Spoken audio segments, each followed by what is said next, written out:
27、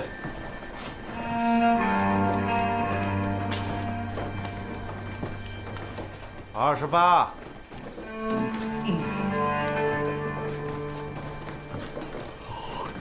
哎，老公，我看你最近状态不错呀。29、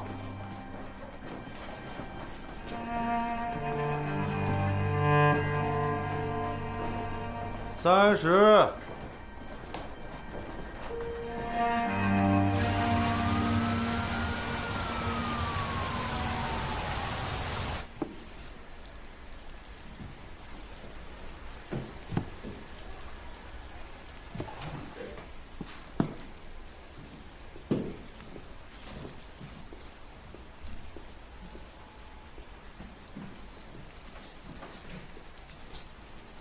被害人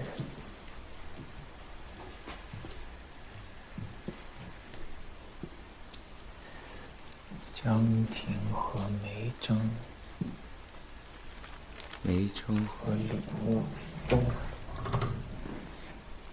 李沐风，李沐风和周丽，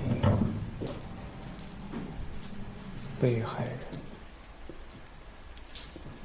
哎，方副检校长，干嘛呢？还在分析中。行，那你画吧，我看看。啊。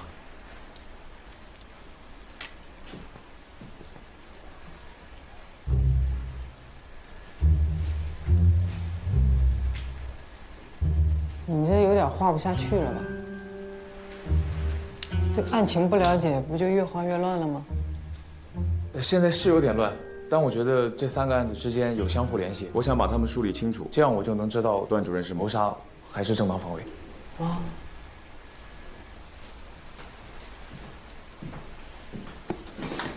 那我来吧。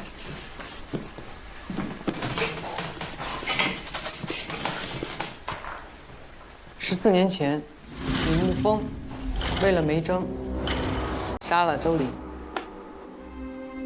14年后，江婷杀了她的丈夫张元。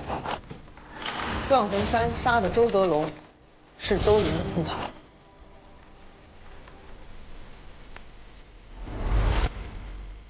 看明白了吗？看明白了。那你来。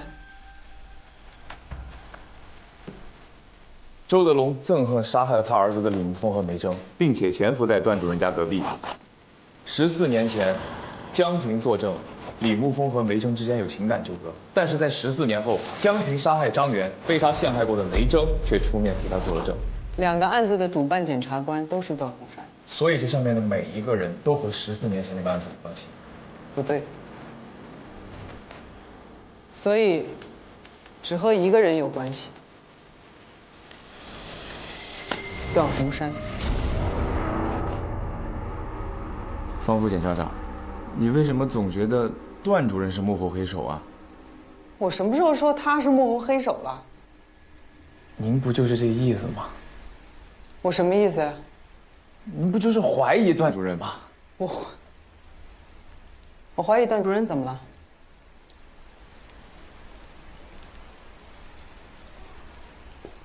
我就是想查清真相，不行吗？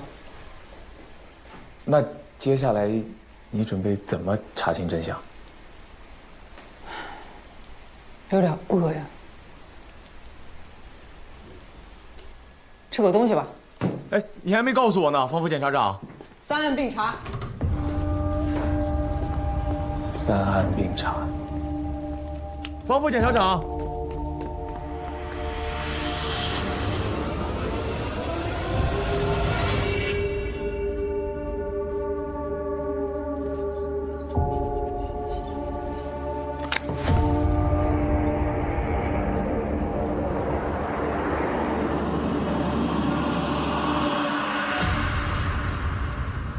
这次主要还是想问一问你14年前发生的事儿。你们检察院不都有卷宗吗？是，卷宗是卷宗，但我想听你亲口说一说。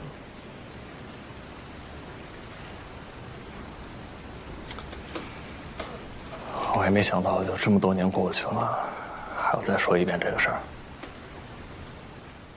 高考结束那年，我时不时的会往图书馆跑，借些书看。案发当天，我路过阅览室的时候，就听见里面有人喊救命。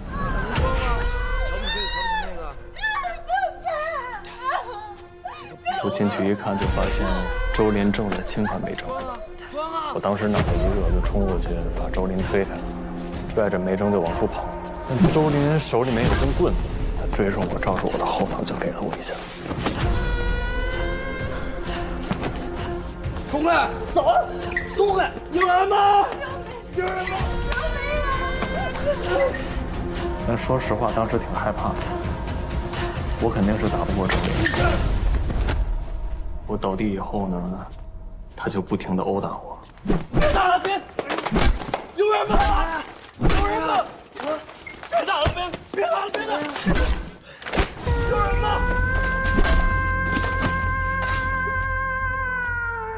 在我被殴打的过程中，有一把刀掉了下来。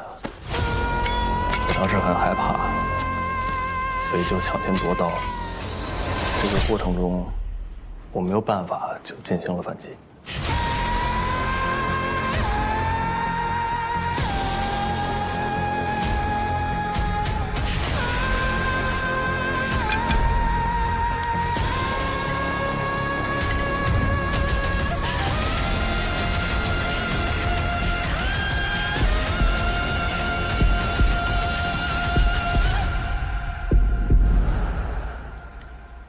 周林殴打你的时候，你跟梅珍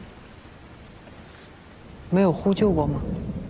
我们当然呼救了，但假期图书馆人本身就少，那天又下雨，有可能是命吧。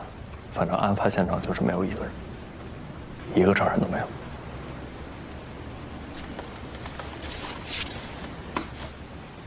那在这之前，你认识梅珍吗？我们是一个学校的，他比我大一届，但从来没说过话，可能彼此有点印象吧。你会豁出命去救梅珍，是因为喜欢她吗？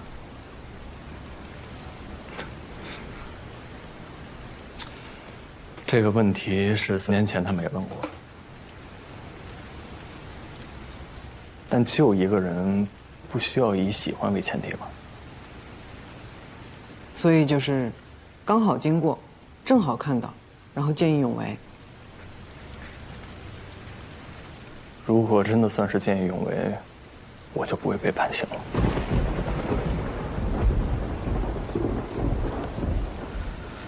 那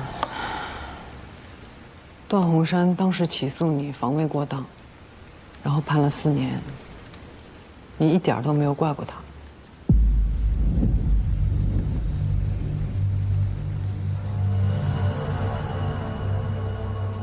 怪，肯定是怪过。我当然希望自己是无罪的，但最后这个结果吧，也可以接受。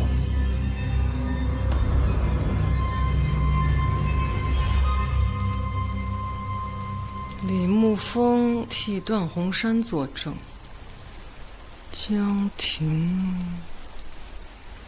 梅珍替江婷作证。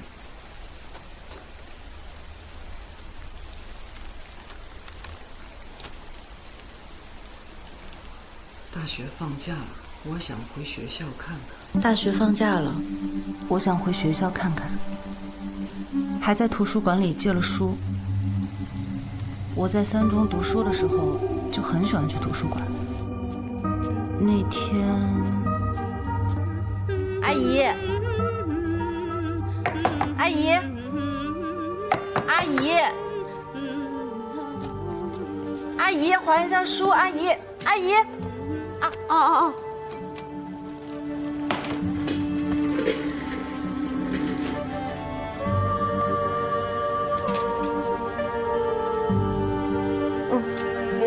谢谢。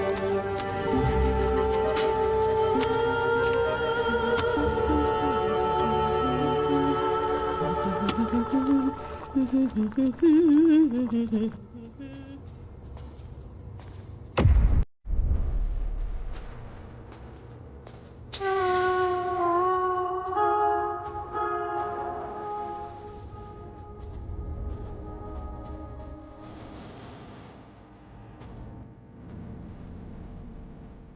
个书架下面是带轮子的，摇一摇把手，书架就能移动。我感觉书架朝我这边挤了过来，我回头一看，我当时吓坏了。我回头一看，周琳拿着木棍，表情特别恐怖。她又高又壮的挡在书架中间，我根本就逃不开。你只能装到平时，强不可以强平那个。看看你怎么装进去！我一直大喊着救命，他拿木棍威胁我，他马上就要亲我了。就在这个时候，李沐风来了，他来救我了。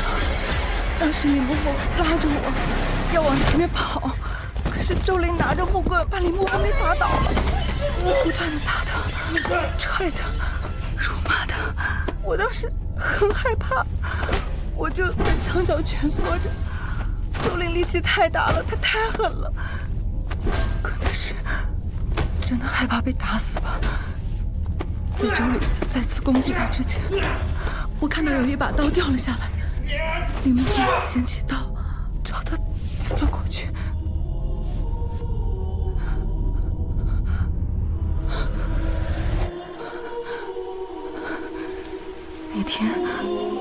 那天实在太乱了，我能记得的就是这些。方副检察长，方副检察长，我说两个人的证词没什么出入。表面上看是大差不差，但实际上还是有一些差异，一些细节的差异。有什么差异？我问你们一个问题啊，如果很多年以前有一个人让你们入了狱，多年以后他出事儿了，你又正好可以证明他是无辜的，你们会怎么办？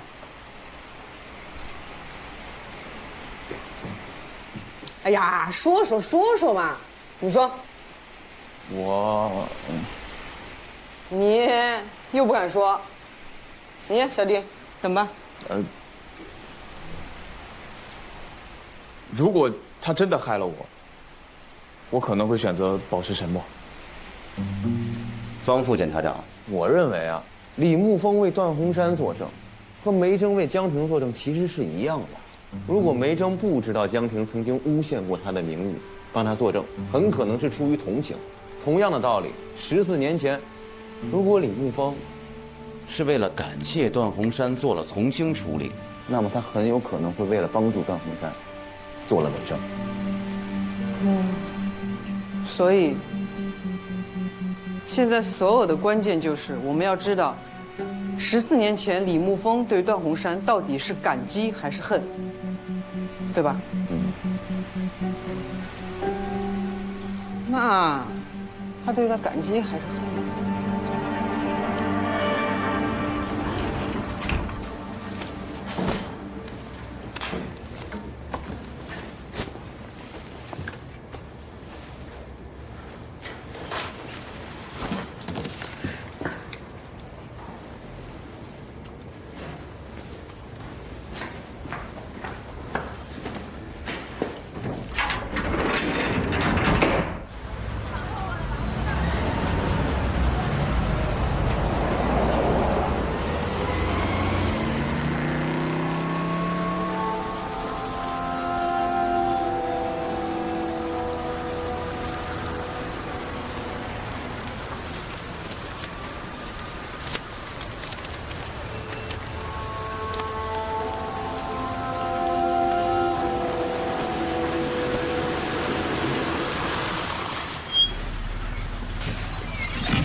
开门。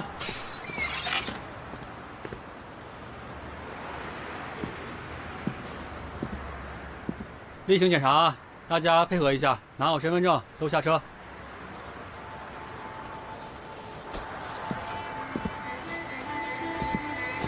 这查什么呀？你不知道吗？有个杀人犯杀了一家5口跑了。真假的？啊！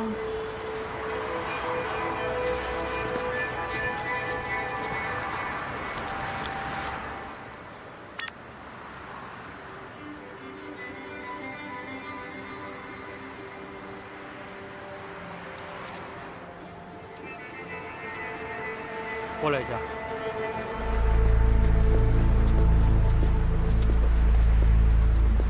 叫什么名字？李沐风，去哪儿啊？这次上城。干什么去？什么情况？家里人在上市。什么家人？我母亲在那。这怎么回事啊？谁呀？这是？我跟你们说，他是3中的，以前是跟我一个学校的，14年前杀过人。中间有没有下过车？没有下过。没下过车，是你一个人来的吗？就我一个人。好，谢。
散了。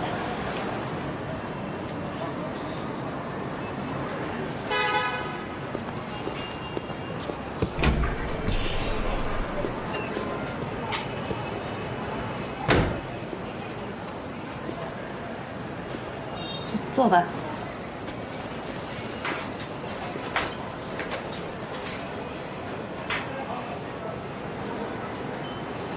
这花瓶用了。啊，他觉着式样好，好看又结实。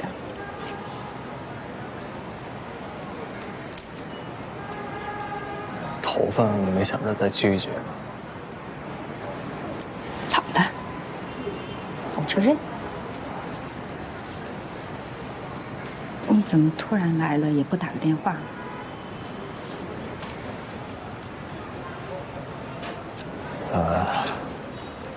我要参加一个比赛，我在美术馆有我的展出，我想着离这儿近，有空的话你可以带他们来看看。店里忙的，哪有空啊？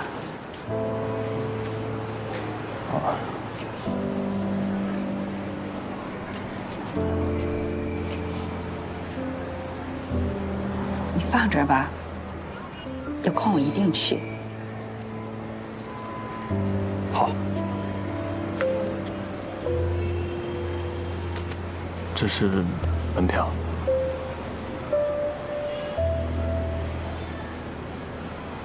你参加这个比赛有奖金吗？有，要是赢了还有机会出国参加比赛，这也算是我们行业内的一个认可。去吧，你能行，妈信你。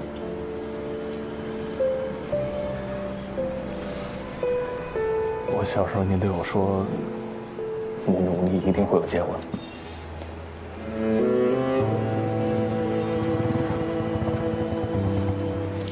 他回来了，快走，快快快快快快快快快！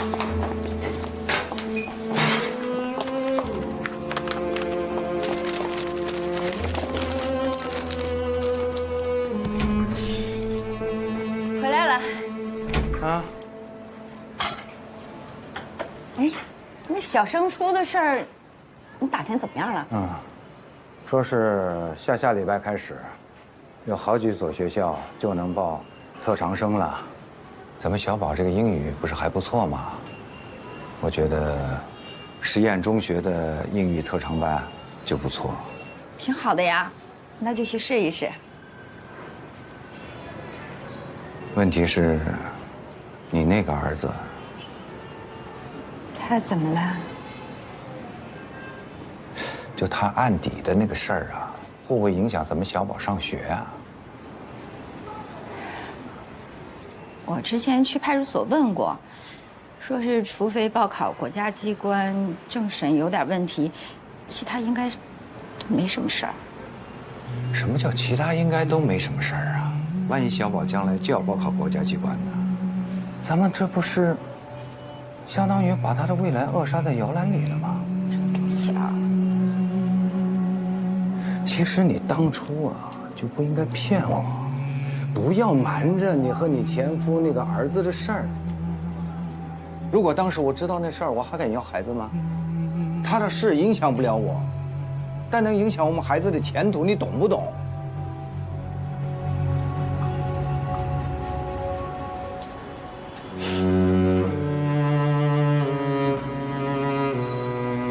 算我没说啊。那叫什么事儿啊？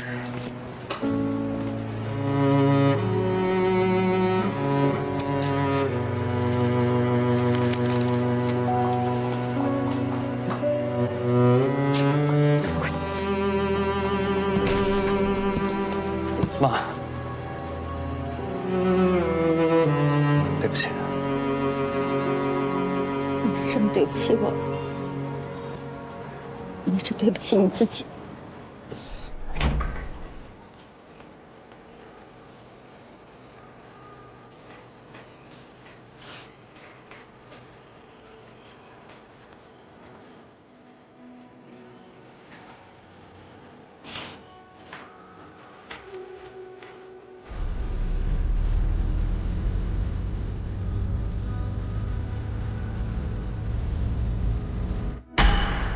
全体坐下。法警带被告人李沐风退庭还押。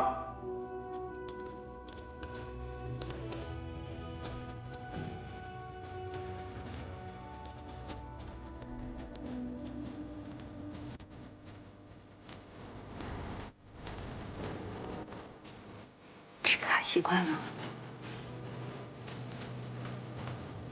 怎么瘦成这样？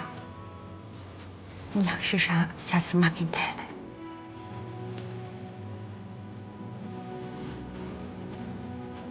缺什么？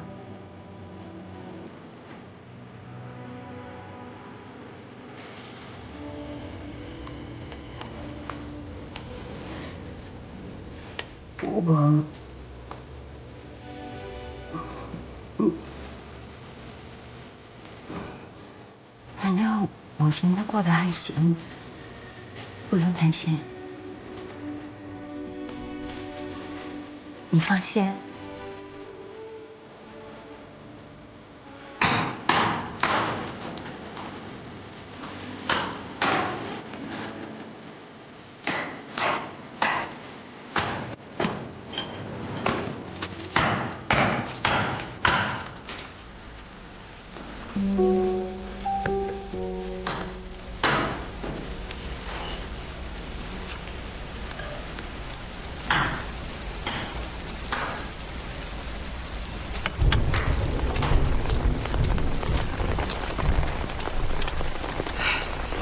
您好。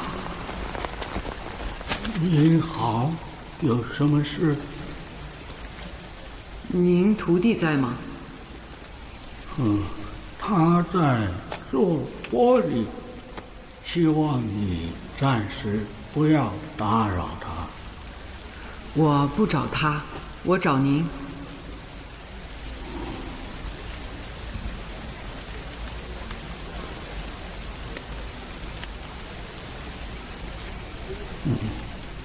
这个人，你见过吗？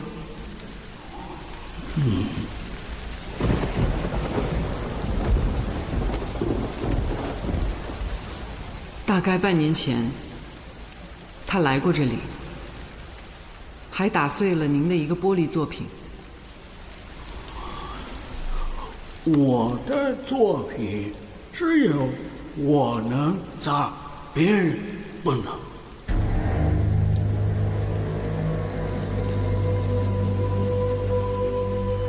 我说要杀了我，要杀了段主任和梅正。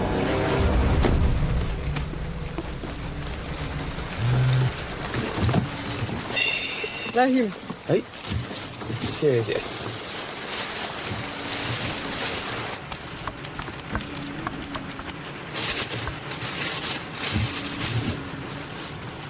这玉米是挺好吃的啊，以前都没发现，回去就把它吃了。哎，对了，姐，我没发现你什么时候会的那2下子，刚刚哪2下子？手语。啊，以前有个受害者家属是个聋哑人，那我得跟人沟通啊，你不得学手语吗？沟通着就会了呗。你这属于那技多不压身。发现你今天嘴有点甜啊。没有，我是真的觉得我应该向你好好学习。啊，你好好学着点吧。行。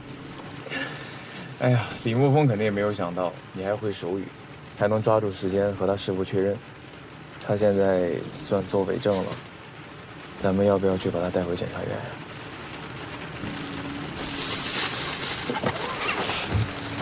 我想先问问段洪山。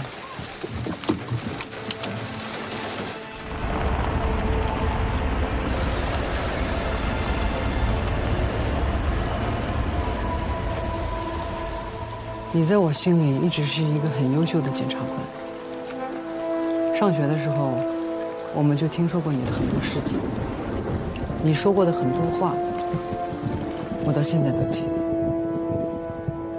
我记得我们老师说过，说只要你经手的案子，无论是受害人，还是嫌疑人家属，都能处理得很妥当，都尽量求到尽善尽美，不再上诉。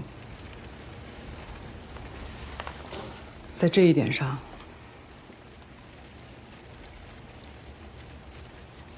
你是我敬佩的人。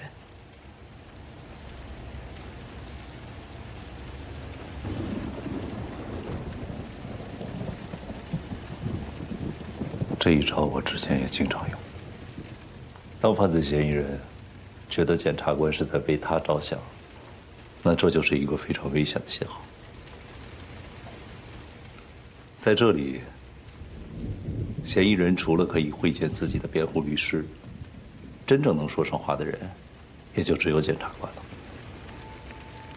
随着时间越来越长，他会对检察官越来越信赖，越来越依赖，说什么都信，说什么都听。再到后来，就会变成一个自动翻手机，不论你问什么，我都会答。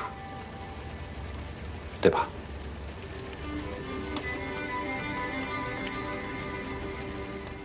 今天过来是有了什么新的发现吗？14年前，你给李沐风定性为防卫过当，依据是什么？14年前的6月28日，李沐风为了保护梅征而出手反击。当时周林持棍，李沐风持刀。周林的棍不足以让李沐风致命，但是李沐风持刀反击，这超出了防备的限度。和14年前的说法一样。因为我现在和14年前的判断一样。那李沐风呢？你觉得他恨你吗？我真不是故意想伤害他的，我拿那把刀就是为了保护我自己。我是符合正当防卫的吧？周林拿的是棍子，而你拿的是刀，并且你用刀刺死了周林。我刚才已经说过很多遍了，那把刀不是我的，我也不知道那把刀是从哪儿来的。怎么证明刀不是你带进图书馆里的？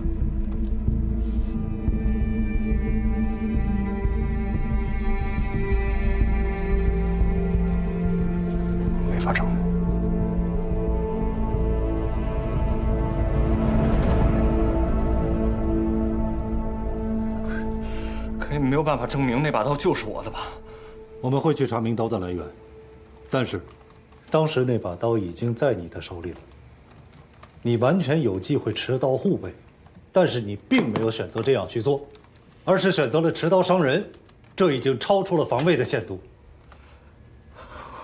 我在反击之前，他一直在打我，我真没有办法了。我害怕他把我手里面拿的刀再夺下来。他如果再反击的话，我该怎么办呢？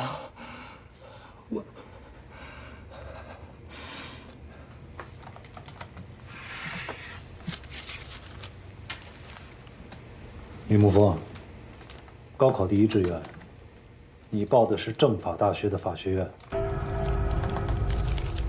我们也去过你的家里，在你的书房里边，有很多和思考相关的书籍。是，我已经保送了政法大学，因为我自己也想成为一名检察官，就像你们一样，所以提前做一些功课吧。你很了解正当防卫这个法条。什么意思？你对法律法条的了解程度，远远高于一般的嫌疑人。我有理由怀疑，你是在利用这一点。我怎么可能会利用这个法条呢？就是因为对法律有理解，我才很清楚正当防卫在司法实践上的难度。我怎么可能会利用它呢？好，你们说我懂得多也可以。可在我的理解，我所有的行为都符合正当防卫的条件。这个问题你应该去问他。他已经用行动回答了。他过来作证，他说周德龙一直纠缠他，还扬言要杀了你们。当然，这是个伪证，一个一戳就破的谎言。你觉得？他为什么要做一个表面上对你有利的伪证，然后马上被戳穿，让你更被动？你认为他为什么？因为从始至终他就认为自己是正当防卫，他认为你毁了他的一生。这是李沐风的回答，用行动的回答。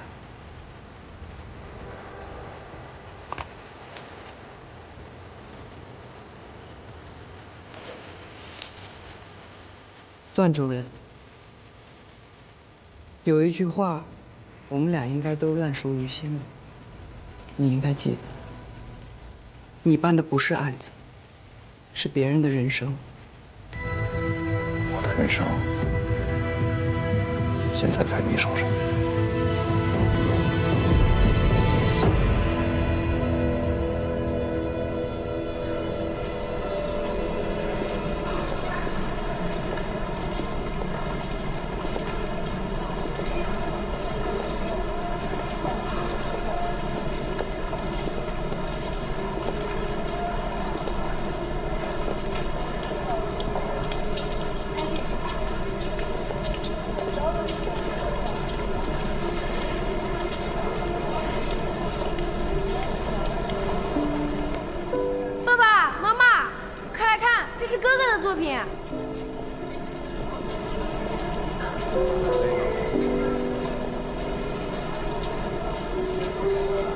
哎，这个9号作品立意不错啊，管中窥豹，君子报国，有点意思。这是我见过今天最好的作品了，比例准确啊，而且还有雕塑的基础，而且这玻璃色彩也非常现代，在豹子身上还表达了农业社会的困境和自然野性的这种矛盾，可以说兼具了美感和深意。今天全场，这是我最喜欢的一件作品。非常好。可圈可点。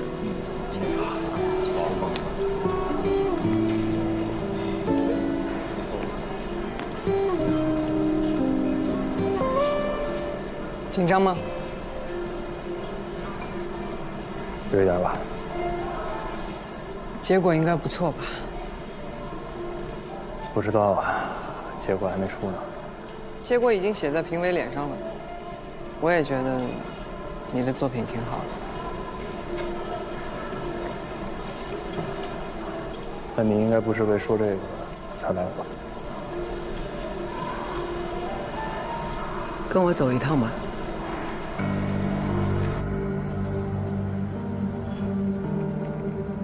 你说周德龙半年前去你店里威胁过你？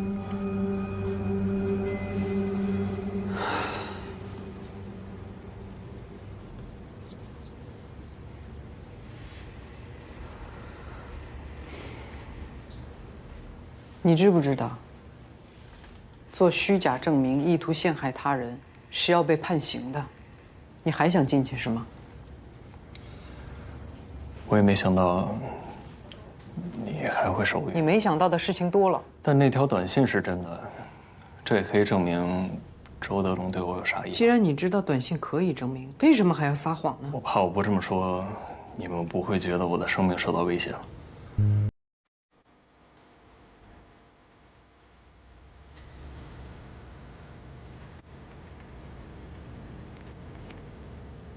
我没想到，这14年，你不仅精通了法律，还精通人心啊！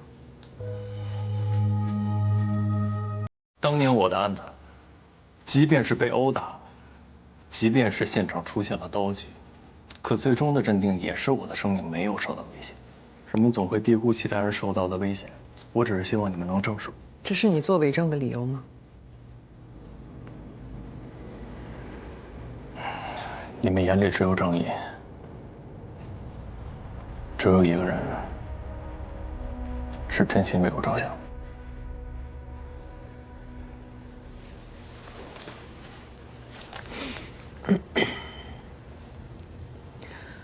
段洪山去找过你了。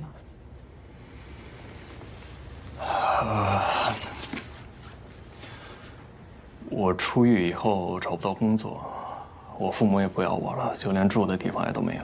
是他悄悄地引荐了我现在的师傅，帮我找了份工作。在那个时候，就只有他帮过我。所以你的意思是，你撒谎是为了帮段洪山？也不能说是帮吧。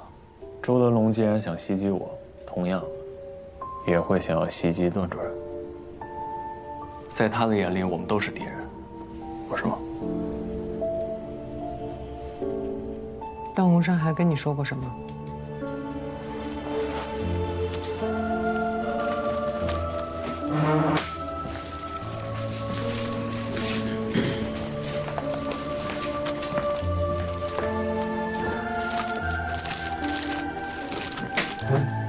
如果还能检验的话，上面应该会有段主任的指纹。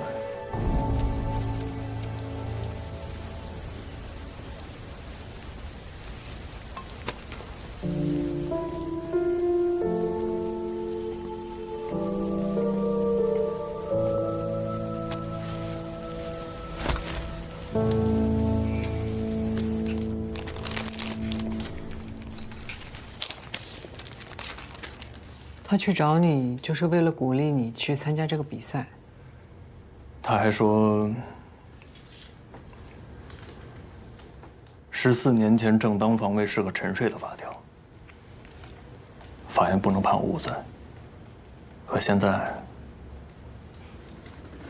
他想重启正当防卫。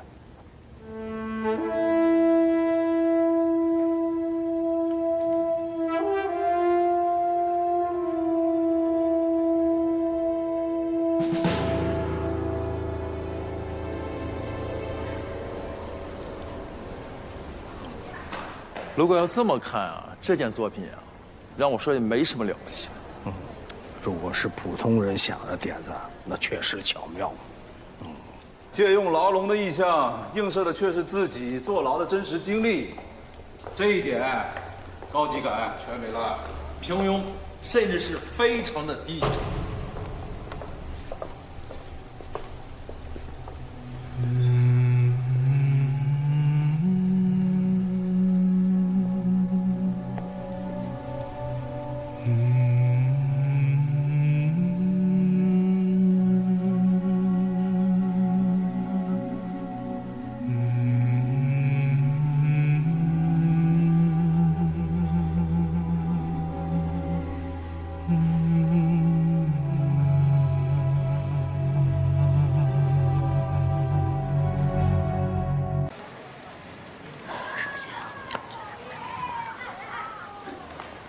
莹莹，你准备好了吗？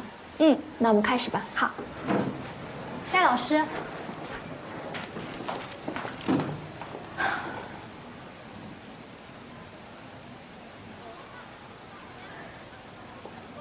莹莹，学校有了新的安排，要不你先回去。你先回去上课。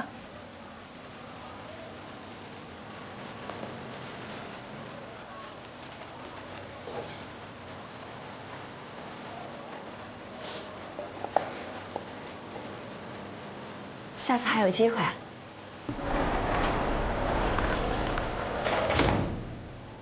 准备好了吗？嗯，那开始吧。尊敬的老师，亲爱的同学们，大家好，我是6年级3班的董梦瑶。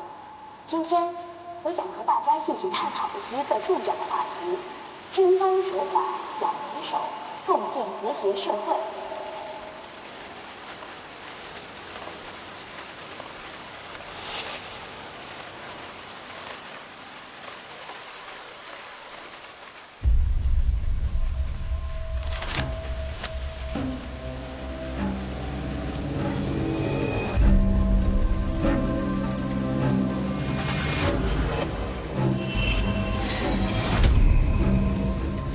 传播守法的理念，帮助那些……你出去，你干什么？我让你出去！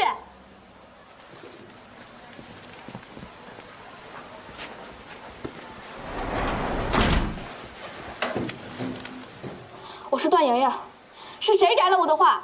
现在承认我不追究法律责任，否则后果自负。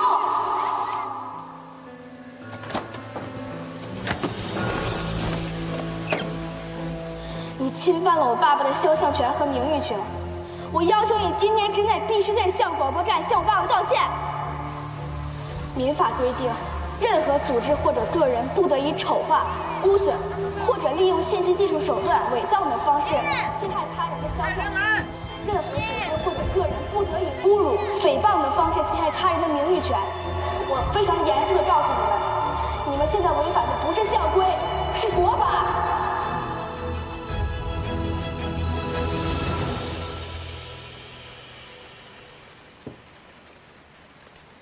我得不到一个解释吗？对不起啊，雷律师，校会发言这个事情，本来每个班级的同学呢都能够得到机会，都是每个班级自己选派的，都有机会临时被撤换掉，是吗？我们以后一定注意照顾孩子的情绪。抱歉啊，雷律师。还有我女儿的美术作业怎么回事？哪个同学干的？你把他名字告诉我。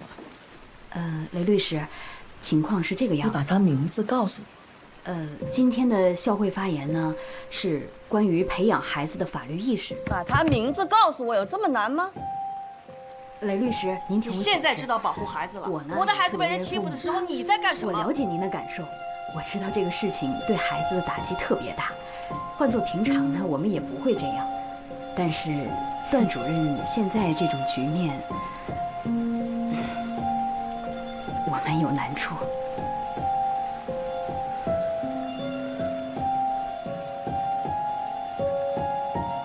我明白了，你们学校嘛，教书育人，保护好每一个小孩，对吧？请您理解。行，那咱们公平一点。你让这个孩子当着全校师生的面，给段洪山的女儿段莹莹道歉。走。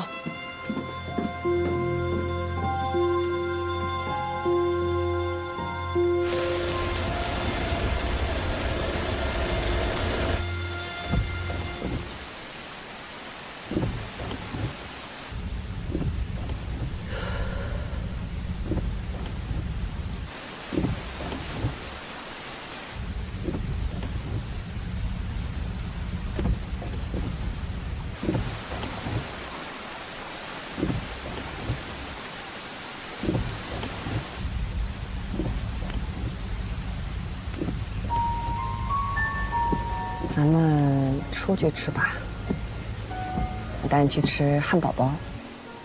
你最爱的汉堡包哦。停车。停车。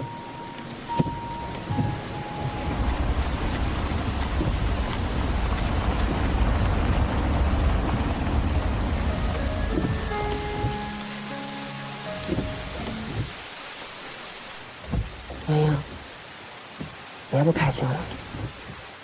那个同学一定会给你道歉的，这事儿高低给你个说法，好吗？回家。行，那咱们回家。回爸爸家。爸爸还没有出来之前，你只能跟妈妈回家。你现在跟妈妈住在一起。为什么你们两个不能住在一起？为什么？我们已经分开了。因为爸爸是杀人犯吗？谁说他是杀人犯？现在老师和同学他们都这么想。他们这么想就对吗？相信妈妈，妈妈会用事实证明他们说的一切都是错的。爸爸不是杀人犯。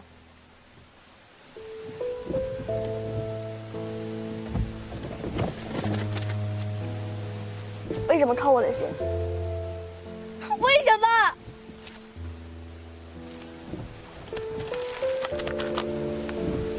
洋洋，带图案的信都寄不进去，爸爸收不到。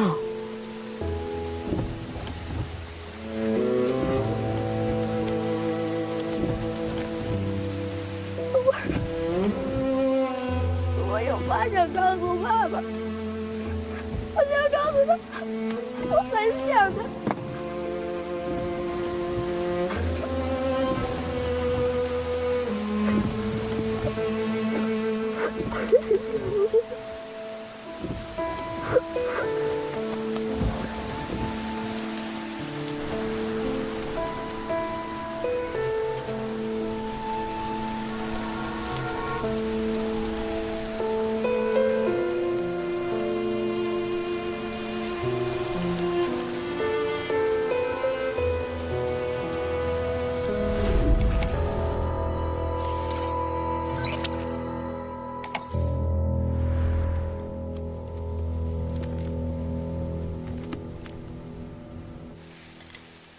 今天来的早啊，托了丁一没迟到的福。难为你了。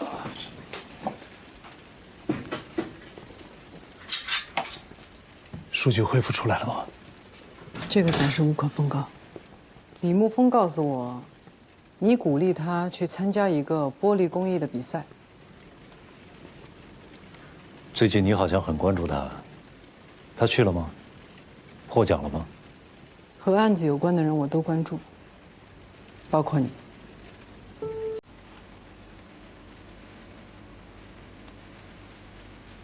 我关注到，你跟他说你要重启正当防卫这个法条。是。我想重启它。理由呢？在上个世纪80年代，那个时候你刚刚出生，社会比较混乱。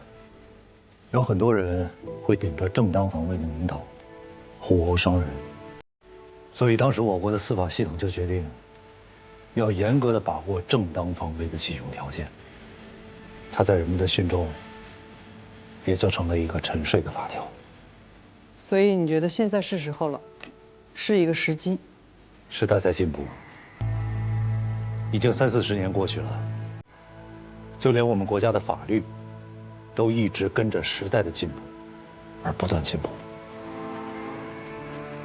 你说的对，时代进步，人也在进步。可如果有人跑在时代前面呢？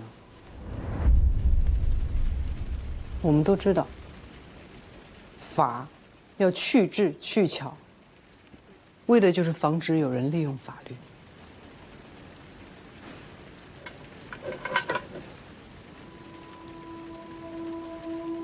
如果现在有一个歹徒持枪对着你，要杀死你，而你的手边正好有一把枪，你拿还是不拿？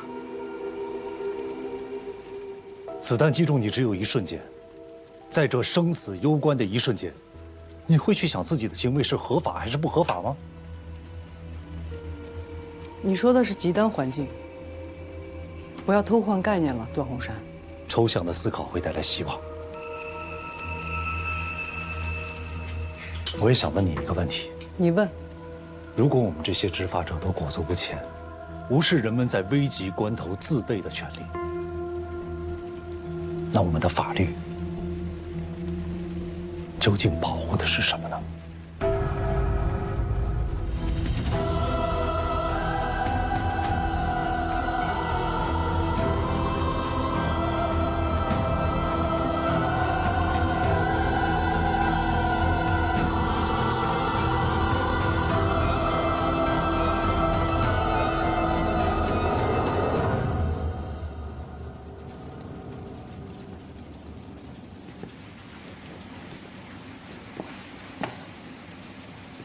为什么把李沐风给划掉了？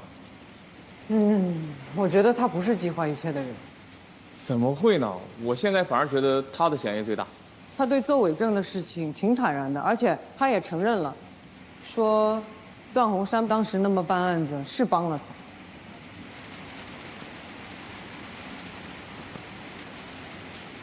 接下来我们应该查谁？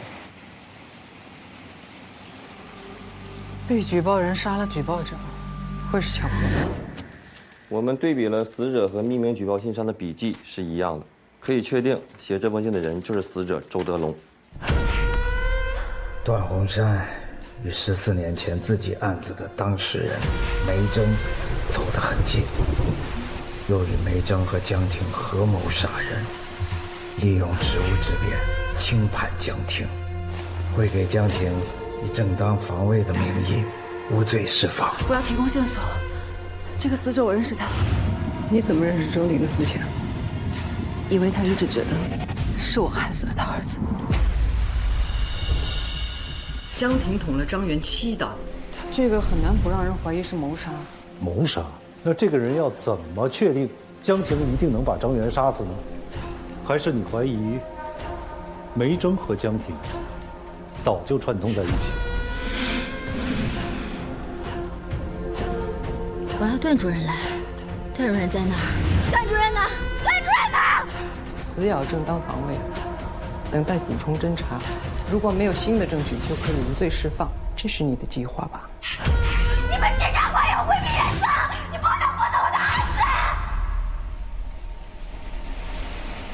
你看啊，江婷案把所有有杀意的人都卷到了一起，所以什么意思？江婷杀了张元，主办检察官是段宏山。段宏山定性江婷是正当防卫，周德龙怀恨在心，举报了段宏山。哎，不对，姐，周德龙举报段主任和后面发生的那些事儿，那都是巧合。巧合啊！这个世界上哪有那么多巧合？我就是觉得有人计划好这一切的。谁计划的？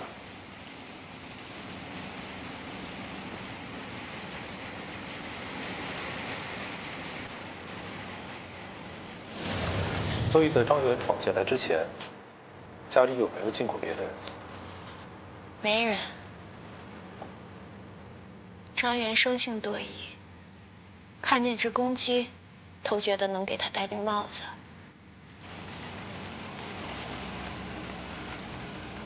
江婷的口供里说过啊，张元怀疑他出轨，是因为觉得他家里进过另一个人。我觉得这个不是一句废话。这人谁啊？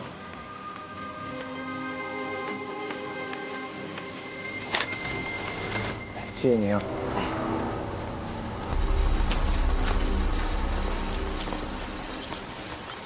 哎，阿姨，咱们这里的信箱没有钥匙是打不开的，对吧？对呀，我一把，给租户一把。啊。那阿姨，我问一下啊，最近有人打听过租户的消息吗？没有，起码这半年都没有，一个都没有。没有。那快递呢？快递是送到家门口，还是说去快递站？快递都是放在各家门口的。这个小区啊，都是老人和孩子，没人偷。谢谢阿姨。哎，好，你们先忙啊。行，辛苦您了，阿姨。哎，不客气。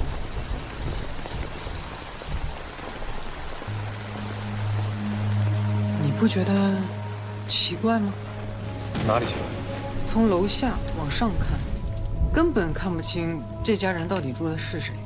而且刚刚人家也说了，快递是直接送上楼的。那江婷的地址是怎么泄露的？没准是江婷出门的时候被人跟踪的。江婷说过，她说这几个月里，她没有跟以前的人联系过，换了电话，换了工作，为什么在这个时候，偏偏是这个时候，她家的地址泄露了？对啊，江婷自己说的，她已经出走几个月了，这几个月以来她一直平安无事，为什么这个时候张元找到了她？对呀，为什么呢？会不会是有另一个人告诉了张元地址？终于开窍了哈，应该是有一个第三人。那这个第三人到底是谁呢？我看了之前的笔录，你曾经说过，张元觉得晚饭不是你做的，为什么会这么说？他说：“我做芦笋从不削皮。”不止，江婷还说过，那天张元对他动手，是因为发现了那份芦笋不是他做的，因为以前他做芦笋都不会削皮，但那份芦笋是削过皮的。一个人的做饭习惯怎么会在那一天突然之间就变了呢？是另一个人帮他做的饭。所以啊，江婷案绝对不是巧合，是有人给他计划好的。谁计划的？我哪知道是谁呀？不是得查吗？谁？查。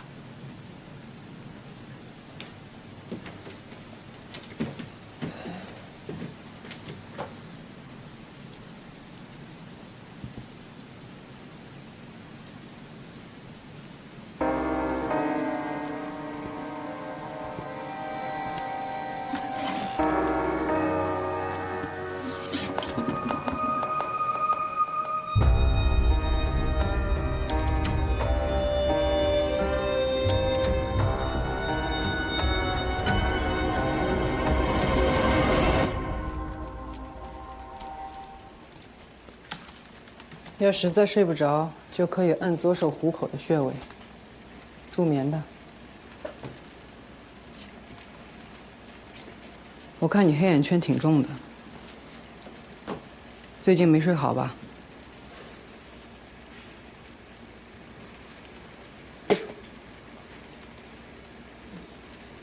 根据回避原则，你不可以审我的案子。省院决定，我不用回避。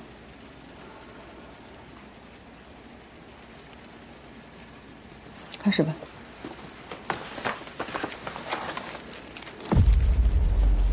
这是你家的刀架，对吗？对，那把水果刀就放在饭桌上，当时慌了。我要说的是另一把。这个是你杀害张元的刀，这把是你新买的刀，对吧？卖刀给你的老板还记得你，你知道他为什么记得你吗？他说，你当时要求他把这把刀磨得很锋利，为什么？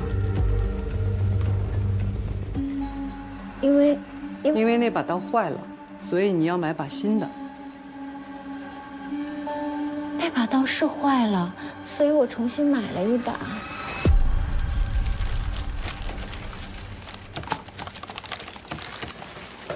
我只是买了一把新刀，这也能成为证据吗？我用的也不是这把刀啊！我想知道你的动机。如果你没有设计要杀人，为什么要把这把刀磨到这么锋利？你想干嘛？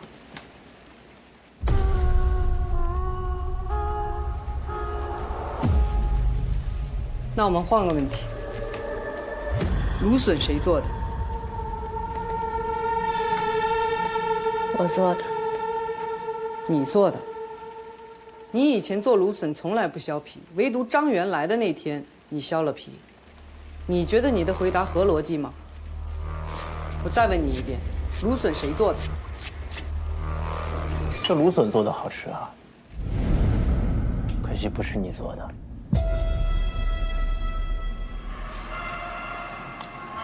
来，一块儿吃。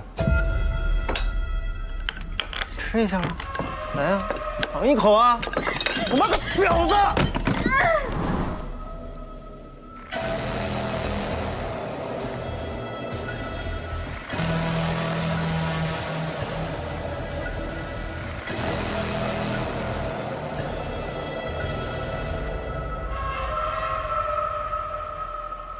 江婷，你捅了张元7刀，超过了防卫限度，想要定性成正当防卫很困难。你如果一直这么坚持，你就会一直待在这儿，你不想见你孩子了。我可以告诉你，你的案子疑点很多，你自己心里也清楚吧。如果你还有什么没说的，或者还有什么想说的，最好现在告诉我，一切还来得及。你想让我说什么？说实话，说真相，说你杀害张元，主张正当防卫，是不是有人给你计划好的？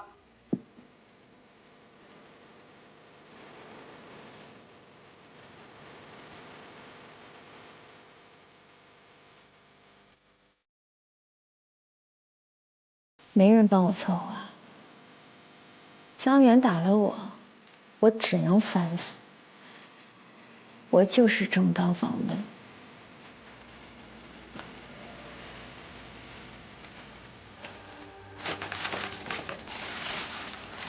好，那今天就到这儿吧。方副检察长，你穿这身衣服真好看。班长，你今天主持活动的裙子真好看。对啊，真好看。方林渊，你怎么跟班长穿了同款啊？方林渊，你穿这身衣服真好看。太土了。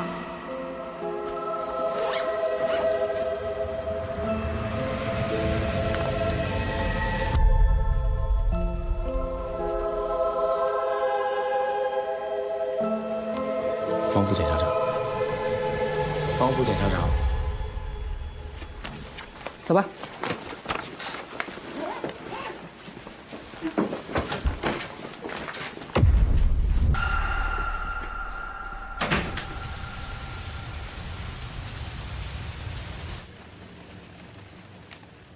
如果你没有设计要杀人，为什么要把这把刀磨到这么锋利？你想干嘛？江婷，你捅了张元7刀，超过了防卫限度。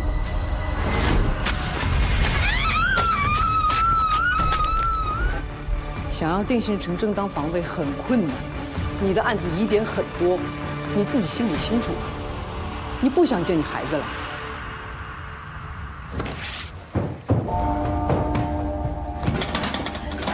林警官，我想委托律师帮帮我。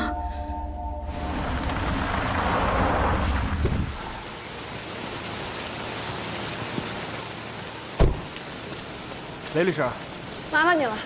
又来和段红山面谈？今天是别人。我想你也应该很清楚，段红山是我前夫，他最近也卷进了一场案子，所以我全身心的扑在他这个案子上，可能分不出太多的心思。要拒绝我？其实你的案子不难，只是恰巧和别的案子扯到了一起。我想再过几天，关于你的量刑建议就会有结论了。我介入的晚，能帮的忙不多。雷律师，你不会没有意识到，我和段主任其实都在一根绳上吗？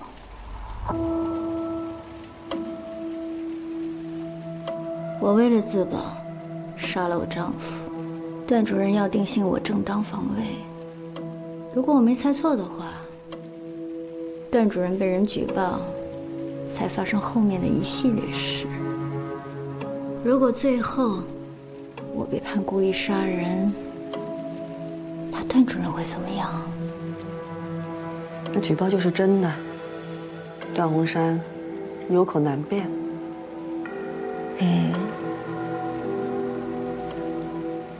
那如果我真的是正当防卫，那就不一样了。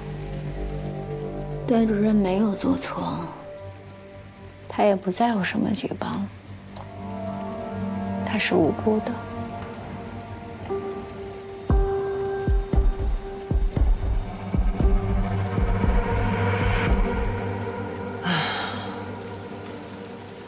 好可惜，你这么清醒的大脑，怎么把自己走成这样一副田地啊？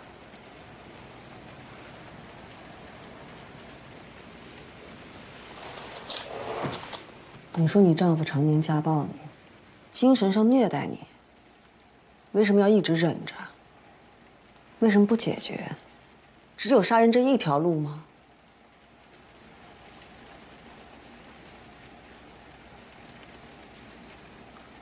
我来告诉你，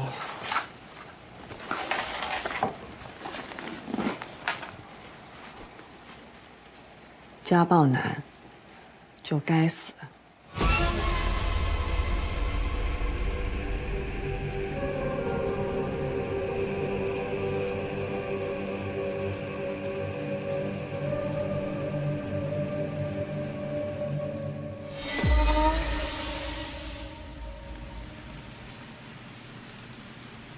江婷请你做他的辩护律师了。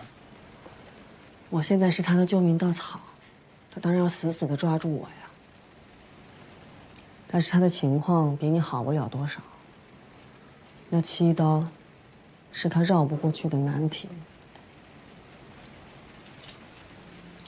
所以在大家的印象里，她还是一个残忍杀害丈夫的妻子。江婷有受虐妇女综合症的特质。家暴话题在社会上也很容易引起共鸣、同情。他的案子要赢也不是很难，就是时间太紧。你相信她是受害妇女吗？精神鉴定、伤情鉴定、证词问询，这么完整的证据链条，还不能说明吗？还有一件事儿，多留意一下方凌渊。方凌渊，他是你的主办检察官，怎么了？不是我，是江婷。又是江婷。我总觉得他迫切地想让江婷有罪。我什么时候可以回家？你在检察机关的审查起诉阶段，现在也没有认定你正当防卫的证据，你凭什么觉得你可以无罪释放呢？他们告诉我有目击证人，证人的证词会害了你。不可能，不可能！他们俩都是3中的，这里面一定有什么渊源吧？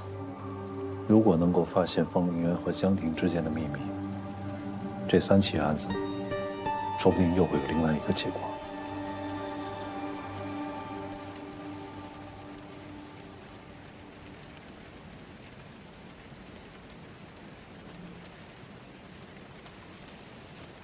莹莹最近还好吗？有没有因为我的事情在学校里面受到排挤，遭人欺负？这个孩子像你也像我，死倔的还要强。他没那么轻易倒下，惹急了他还会反击。你的女儿，你应该了解。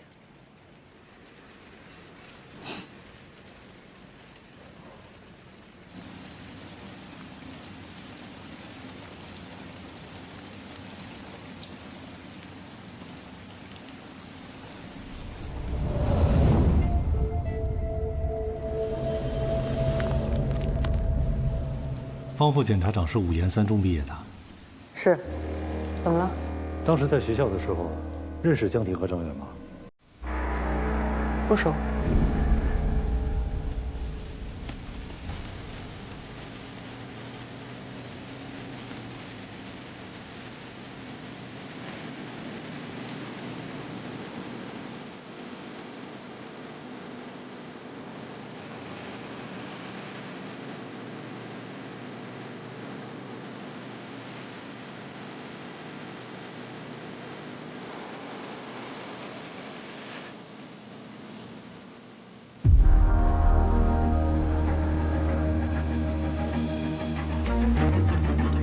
来的正好，你帮我查一。等一下，你跟案子有关吗？